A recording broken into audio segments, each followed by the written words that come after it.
அதுக்கப்புறம் ஹீரோயினை வச்சு அவங்க அப்பா வில்லனுக்கு கால் பண்ணி 1000 years டிமாண்ட் பண்றாரு. அந்த போலீஸ்காரனும் அங்கதான் இருக்கான். சரி வாங்கி பேசுறான். எங்க கொண்டு வரணும்னு சொல்லிட்டு கேக்குறான். நம்ம ஹீரோ இருக்கிற இடத்துல ஒரு லோன் பேங்க் ஒண்ணு இருக்கும். அங்க வாங்க வாங்கிக்கிறேன்னு சொல்லிட்டு கால் வைக்கிறாரு.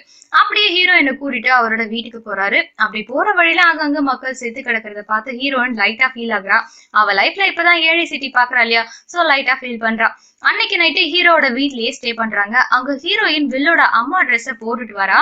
அதை பார்த்துட்டு இது எங்களோட அம்மா ட்ரெஸ், எங்க அம்மானா எனக்கு எவ்வளவு பிடிக்கும் தெரியுமா, ஒரு செகண்ட் கேப்ல என் கண்ணு முன்னாடியே செத்து போயிட்டாங்க. இதுக்கெல்லாம் உங்க பணக்காரங்க விலைவாசி ஏத்தி உழைப்புக்கான சம்பளம் தராம எங்களுக்கு கொஞ்சம் கொஞ்சமா கொல்றதுதான் காரணம்னு சொல்லிட்டு ரொம்பவே ஃபீலிங்கா பேசுறான். கூடவே நம்ம ஹீரோயினும் ரொம்ப ஃபீல் பண்றா. அங்கதான் ஹீரோவோட அப்பா பத்தியும் சொல்றான். கேம்ல ஜெயிச்சு ஜெயிச்சு மொத்த டைமையும் ஏழை எளிய மக்களுக்கு கொடுப்பாராம். லாஸ்ட்ல அவருமே டைம் பத்தாம செத்து போயிட்டாருன்னு சொல்றான்.